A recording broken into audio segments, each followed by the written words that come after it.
जिनको अपने रब से मांगने की आदत होती है वो कभी खाली हाथ नहीं रहते। नेक अमल वो है जिस पर लोगों से तारीफ की उम्मीद ना रखी जाए। दो चीज़ें अपने अंदर पैदा कर लो, चुप रहना, माफ़ करना, क्योंकि चुप रहने से बड़ा कोई जवाब नहीं और माफ़ कर देने से बड़ा कोई इंतकाम नहीं।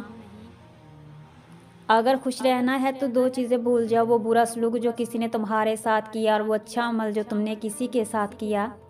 जब अल्लाह ने आपकी ज़िंदगी को अच्छा मोड़ देना होता है तो बुरे लोगों की हकीकत आपके सामने ले आता है। परेशानी तज़किरा करने से बढ़ती है, खामोश रहने से कम हो जाती है, सब्र करने से ख़त्म हो जाती है और अल्लाह का शुक्र अदा करने से खुशी में बदल जाती है। आपकी मंजिल वहाँ तक है जहाँ तक आप हिम्मत नहीं हारते। हमेशा इस वक्त बोले जब आपको एहसास हो कि आपके अल्फाज जो आप कहने जा रहे हैं आपकी खामोशी से ज़्यादा खूबसूरत हैं। मुस्कुराओ कि ज़िंदगी खूबसूरत है और तुम्हारी मुस्कुराहट के लिए यह काफ़ी है कि अल्लाह तुमसे मोहब्बत करता है। किसी दोस्त को धोखा देकर ये मत समझना कि कितना बेवकूफ़ था, बल्कि ये सोचना उसका आप पर एतबार कितना था।